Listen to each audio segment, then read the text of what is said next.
Okay, here's by far one of the worst spiritual dreams I could come up with right now. So hang on for your hats. So all of a sudden, due to a lot of these things, all of a sudden there's a spiritual explosion that happens to a lot of us people, especially people of color, like myself and many others like you, where you wake up and you get up and you go into the bathroom and you glance at the mirror, and for some strange reason, the image is like, oh shit, Jesus. I mean, hold on. Now you move around and you're going, hold up.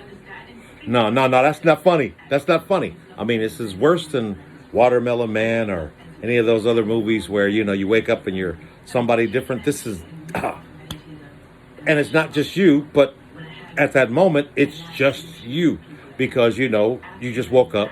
And so you try to wash it off and you're going, man.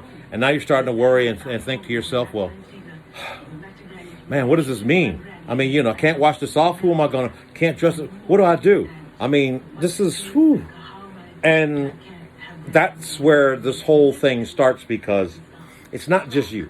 It's several of us out there that all of a sudden have this moment where, unbeknownst to ourselves, this Jesus gene that many have worried about could exist in our genetics actually just wakes up, and without us even having a say-so, we are and at that point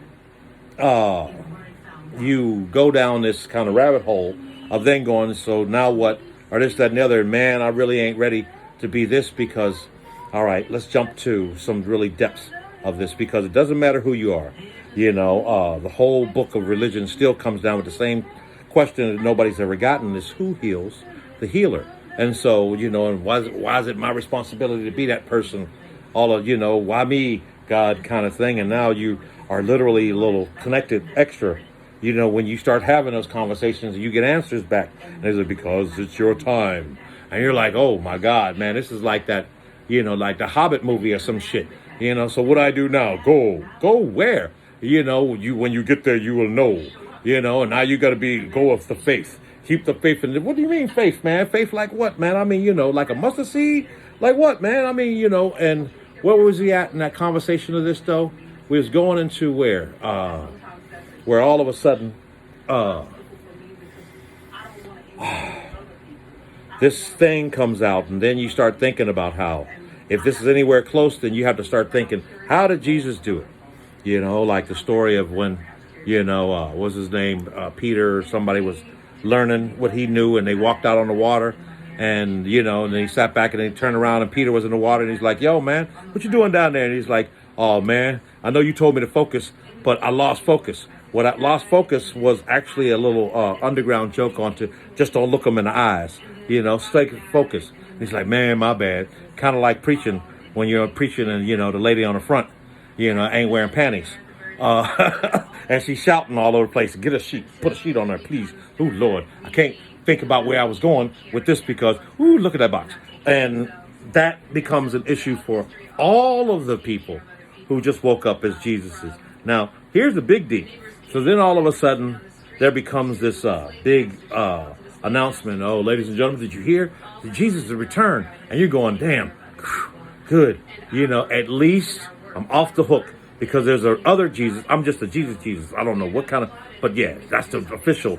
Yeah, I'm good with that. And, and they're going, okay, so everybody who woke up with Jesus, you're invited to, coming home party featuring Jesus. And they're going, wow, this is kind of deep. I mean, like, people been, singing Negro spirituals all this time for this kind of invitation. And here it is. And so, then he sits back and then all of a sudden it comes back out and it's going, okay. And he's got one welcoming ceremony. It's going to come at this particular day. And he's going to be preaching from 6 to 7, 8 o'clock on a Friday afternoon. And then they're going to stop at 5 or 6 in the morning, Sunday morning. The clothing optional.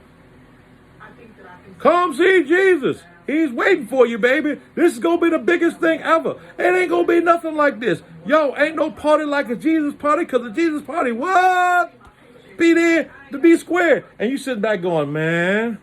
And so say you gutsy enough to just say, okay, I'm going to go with this. And so you get to the door of the party, and you open the door, and it's Jesus himself. And you're like, woo, woo, you're so bright. There's no way you can say that's not Jesus. And he goes, hey, welcome, my child. Problem is, right about here, you also do the whole looking up and down, and you happen to notice Jesus is naked with a smile. Going, come on in, baby, take your clothes off, get comfortable. And you really, at this point, are now going to be suffering with a whole lot of the morality that somehow or another has been put in your DNA enough that you can't follow this story too much no more, because you can't see the brilliance of Jesus is unrobed and saying, come to me, my child, come home. I got you. Take your clothes off. Be of no sin, or some if you want to, but it won't be sin if it's Jesus. And you sitting back there and you thinking to yourself, and it don't matter if you're crazy enough like I am, then you're sitting back there going, all right, if you've gone this far, then you'll be sitting back there going, damn. And Jesus is, well, he's hung. I mean, he ain't big, but he ain't small. Damn. I mean, he's got like a little manscaped thing, and he's sitting there with the smile, like, yeah, wait till you see me crank this motherfucker up. And you sit back there going, whoa, this is going to be deep, and you have to struggle with.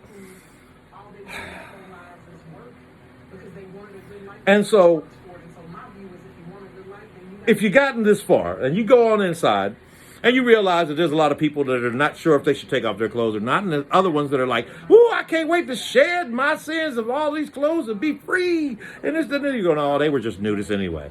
And you're sitting there in this room with all of this, and you're going, wow, but this is the people. This is the number. This is the spiritual thing, and that's Jesus. You know he's Jesus. You've seen him naked.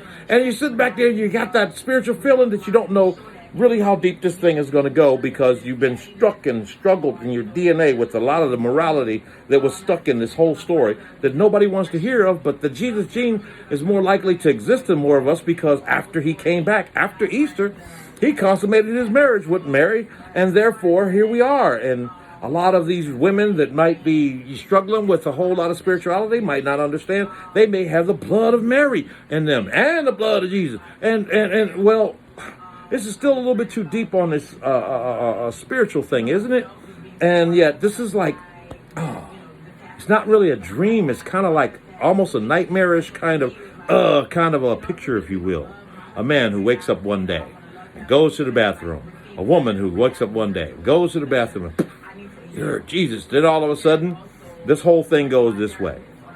Now, I'm not sure what there's a moral of the story of, but imagine how a lot of where we're going could end up in some manner where it's not just about you, it's about something a little bit more deeper. And a lot of people are more worried because we've got more people who, even if there was any truth to this, would not really want to. I mean, it's like enlightenment. Just because people want enlightenment don't mean that everybody wants enlightenment, and all the things that comes with it if they get it.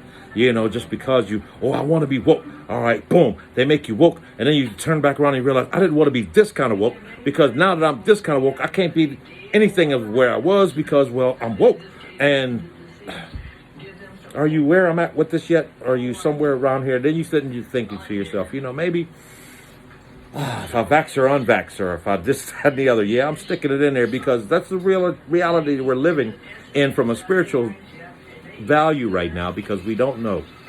And we're not too comfortable with realizing that the power that's supposed to be within us at a time that made people like Jesus himself, is upon us. And yet, we're still uncomfortable about being called bipolar when we're now all living on a bipolar planet. And there's nothing wrong with that. But if it took 33 years before Jesus died, we've got 2033 to try to figure out how we can better make sense of something that doesn't make sense. Are you good?